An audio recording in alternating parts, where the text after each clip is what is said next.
ರಾತ್ರೋರಾತ್ರಿ ಇಡೀ ಪ್ರಪಂಚವನ್ನ ದಿಗ್ಭ್ರಮೆಗೆ ದೂಡಿದ್ದು ಇರಾನ್. ಕಾರಣ ಇದೆ ಇದಕ್ಕೆ.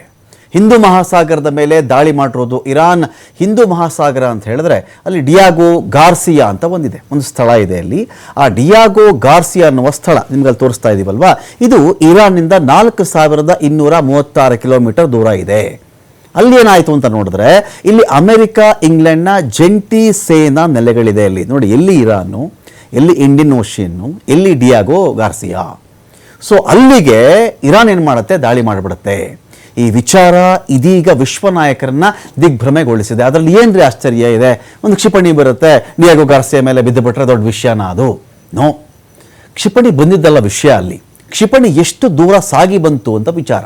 ಒಂದು ಕ್ಷಿಪಣಿ ಅದರ ಗುರಿ ರೀಚ್ ಆಗಿಲ್ಲ, ಇನ್ನೊಂದು ಕ್ಷಿಪಣಿಯನ್ನು ಅಮೆರಿಕದ ಸೇನೆ ಅಥವಾ ಇಂಟರ್ಸೆಪ್ಟರ್ ಅಲ್ಲಿ ಹೊಡೆದು ಹಾಕಿಬಿಡುತ್ತೆ. ಅದು ಆಕಾಶದಲ್ಲೇ ಅದು ಉರಿದು ಬೂದಿ ಆಗಿಬಿಡುತ್ತೆ. ಪ್ರಶ್ನೆ ಏನು ಅಂತ ಹೇಳಿದ್ರೆ, ಇರಾನ್ ಬಳಿ ಇದ್ದದ್ದೇ ಒಂದು 2000 ಕಿಲೋಮೀಟರ್ ಕ್ರಮಿಸುವಂಥ ಕ್ಷಿಪಣಿಗಳಷ್ಟೇನೆ. ಅದನ್ನು ದಾಟಿದ್ರೆ ಹಬ್ಬಬ್ಬ ಅಂದರೆ 2200 ಕಿಲೋಮೀಟರ್ ಹೋಗಬಹುದು ಅಂತೇಳಿ ಇಡೀ ವಿಶ್ವದ ಲೆಕ್ಕಾಚಾರ ಆ ಥರ ಇತ್ತು. ಇರಾನ್ ದಿನಗಳೆದಂತೆ 21 ದಿನ ಆಯಿತು, 22 ದಿನ ಆಯಿತು. ಈ ರೀತಿ ದಿನಗಳೆದಂತೆ ಇರಾನ್ ಏನಾಗ್ತಾ ಇದೆ ಅಂತ ಹೇಳಿದ್ರೆ, ಶಸ್ತ್ರಾಸ್ತ್ರಗಳು ಖಾಲಿ ಆಗಿಬಿಟ್ಟಿದೆ. 6000 ಟಾರ್ಗೆಟ್ಗಳನ್ನು ಅಮೆರಿಕ ಇರಾನ್ದು ಹೊಡೆದು ಹಾಕಿಬಿಟ್ಟಿದೆ. ಇನ್ನೇನು ಸೇನಾ ನೆಲೆಗಳೇ ಇಲ್ಲ, ಮಿಲಿಟರಿನೇ ಇಲ್ಲ, ಶಸ್ತ್ರಾಸ್ತ್ರಗಳೇ ಇಲ್ಲ ಅಂಥೇಳಿ ಅಮೆರಿಕ ಒಂದು ಕಡೆ ಮಾತಾಡ್ತಾ ಇರುತ್ತೆ. ಆದರೆ ದಿನಗಳೆದಂತೆ ಇನ್ನೂ ಶಕ್ತಿಶಾಲಿ ಅಸ್ತ್ರಗಳನ್ನು ಇರಾನ್ ತೆಗಿತಾ ಇರೋದು ನೋಡಿದಾಗ ವಿಶ್ವ ದಿಗ್ಭ್ರಮೆಗೊಳ್ಳುತ್ತೆ. ಯಾಕೆ ಅಂತ ಹೇಳಿದ್ರೆ, ನಿಮಗೆ ಗೊತ್ತಿರಲಿ, ಇದೇ ಡಿಸ್ಟೆನ್ಸಲ್ಲಿ ಇರಾನ್ ಮನಸ್ಸು ಮಾಡಿಬಿಟ್ರೆ, ಏನು 4000 ಕಿಲೋಮೀಟರ್ ಅದು ಹಾರಿಸಿದೆಯಲ್ಲ ಕ್ಷಿಪಣಿಯನ್ನು, ಇರಾನ್ ಮನಸ್ಸು ಮಾಡಿಬಿಟ್ಟರೆ ಇದು ಲಂಡನ್ಗೂ ಹೊಡಿಬಹುದು, ಇವರು ಈ ಕಡೆ ಪ್ಯಾರಿಸ್ಗೂ ಹೊಡಿಬಹುದು, ಆ ಕಡೆ ಬರ್ಲಿನ್ನು ಟಾರ್ಗೆಟ್ ಮಾಡಿ ಹೊಡಿಬಹುದು. ಅಲ್ಲಿಂದ ಅಷ್ಟೇ ದೂರ ಅವೆಲ್ಲವೂ ಕೂಡ 4000 ಕಿಲೋಮೀಟರ್ ಆ ಕಡೆ ಈ ಕಡೆ ಬರ್ತವಲ್ವಿ. ಸೊ ಹೀಗಾಗಿ ನೇಟೋ ರಾಷ್ಟ್ರಗಳ ಆದಿಯಾಗಿ, ಯುರೋಪ್ ರಾಷ್ಟ್ರಗಳ ಆದಿಯಾಗಿ ಥಿಂಕ್ ಮಾಡ್ತಿರೋದು ಏನು ಅಂತ ಹೇಳಿದ್ರೆ, ನಮ್ಮ ಗತಿ ಏನು ಅಂತ. ಇದು ಏನೋ ಟಾರ್ಗೆಟ್ ಮಾಡಿ ಟಾರ್ಗೆಟ್ ರೀಚ್ ಆಗಲೇಬೇಕು, ಅಮೆರಿಕ UK ಸೇನಾ ನೆಲೆಗಳು ಧ್ವಂಸವಾಗಲೇಬೇಕು, ಆ ಕಾರಣಕ್ಕೆ ಮಾಡಿದ್ದಲ್ಲ. ಯೂಶ್ವಲಿ ಆ ಥರ ಮಾಡಿದಾಗ ಇರಾನ್ ಯಾವ ಥರ ದಾಳಿ ಮಾಡುತ್ತೆ ಅಂತ ಹೇಳಿದ್ರೆ, ಕ್ಷಿಪಣಿಗಳ ಅಲೆಗಳನ್ನು ಬಿಡುತ್ತೆ. ಒಂದು ಕ್ಷಿಪಣಿ ಅಲ್ಲ, ಒಂದು 95-96 ಕ್ಷಿಪಣಿಗಳ ಅಲೆಗಳನ್ನು, ಅಂದರೆ 100 ಕ್ಷಿಪಣಿ, ಒಂದು ಅಲೆ ಅಂತ ಹೇಳಿದ್ರೆ 100 ಕ್ಷಿಪಣಿಯನ್ನು ಮಾಡುತ್ತೆ. ಯಾವುದ್ರ ಮೇಲೆ? ಟೆಲ್ ಅವೀವ್ ಮೇಲೆ ದಾಳಿ ಮಾಡಿಸುತ್ತೆ, ಇಸ್ರೇಲ್ ಮೇಲೆ ದಾಳಿ ಮಾಡುತ್ತೆ. ಅವಾಗ ಏನಾಗುತ್ತೆ, ನಿಮ್ಗೆ ಐರನ್ ಡೋಮ್ ಅಂತ ಇದೆಯಲ್ಲ, ಅದು ಕೆಲವು ಕ್ಷಿಪಣಿಗಳನ್ನು ಹೊಡೆದು ಹಾಕಬಹುದು. ಒಂದು 100 ಕ್ಷಿಪಣಿ ಬಿಟ್ಟರು ಅಂತ ಅಂದ್ಕೊಳ್ಳಿ, ಒಂದು 50, 60, 70 ಅದನ್ನು ಅದು ಡೆಸ್ಟ್ರಾಯ್ ಮಾಡಬಹುದು. ಇನ್ನು 30 ರೀಚ್ ಆಗುತ್ತಲ್ಲ, 10 ಕ್ಷಿಪಣಿಗಳನ್ನು ಹಾರಿಸಿದ್ರೆ 3-4 ಟಾರ್ಗೆಟ್ ತಲುಪಿದ್ರೆ ಸಾಕು ಅಂತ ಇರಾನ್ ಲೆಕ್ಕಾಚಾರ ಇದೆ.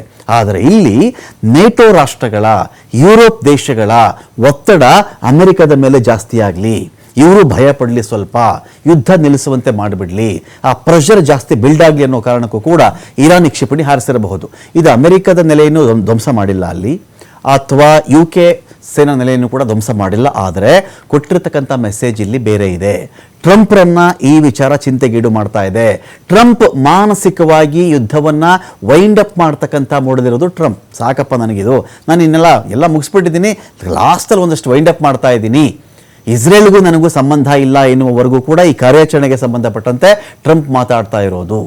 ಆದರೆ ಡಿಯಾಗೋ ಗಾರ್ಸಿಯಾ ಮೇಲೆ ಯಾವಾಗ ಈ ದಾಳಿ ಆಗಿದೆಯಲ್ಲ, ಇದು ಬಹಳ ವಿಚಾರಗಳ ಬಗ್ಗೆ ಚರ್ಚೆಯನ್ನು ಹುಟ್ಟು ಹಾಕ್ತಾ ಇದೆ. ಇಷ್ಟು ದೂರಕ್ಕೆ ಹಾರಬಲ್ಲ ಕ್ಷಿಪಣಿ ಇರಾನ್ ಬಳಿಯಲ್ಲಿ ಇತ್ತ. ಇದನ್ನೇನಂತಾರೆ ಅಂದರೆ ಇಂಟರ್ಮಿಡಿಯೇಟ್ ರೇಂಜ್ ಬ್ಯಾಲಿಸ್ಟಿಕ್ ಮಿಸೈಲ್ಸ್ ಅಂತ ಕರೀತಾರೆ. ಇದನ್ನ ಇನ್ನೊಂದು ಭಾಷೆಯಲ್ಲಿ IRBMs ಅಂತ ಕೂಡ ಕರೀತಾರೆ.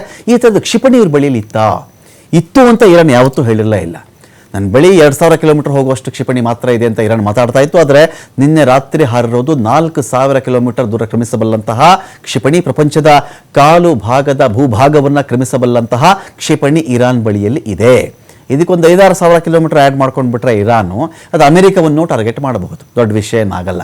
ನ್ಯೂಯಾರ್ಕನ್ನೋ, ವಾಷಿಂಗ್ಟನ್ನೋ, ಇನ್ಯಾವುದನ್ನೋ ಬೇಕಾದರೂ ಟಾರ್ಗೆಟ್ ಮಾಡಬಹುದಾಗುತ್ತೆ. ಆಗ ಅದು ನಿಜವಾಗ್ಲೂ ಅದು ಇದೆಯೋ ನಮಗೆ ಗೊತ್ತಿಲ್ಲ, ವಿ ಡೋಂಟ್ ನೋ. ಈ ಕ್ಷಿಪಣಿಗಳು ಭಾರತದ ಭೂಭಾಗವನ್ನು ದಾಟಿ ಮುಂದಕ್ಕೆ ಹೋಗಿರೋದಿದು. ಆ ಕ್ಷಿಪಣಿಗಳು ಟಾರ್ಗೆಟ್ ತಲುಪಿಲ್ಲ ಅಂತ ಹೇಳಲಾಗ್ತಾ ಇದೆ. ಆದರೆ ಅಂತಹ ಕ್ಷಿಪಣಿ ಇರಾನ್ ಬಳಿ ಇದೆ ಎನ್ನುವುದು ಇದೀಗ ಜಗಜ್ಜಾಹೀರಾಗಿದೆ.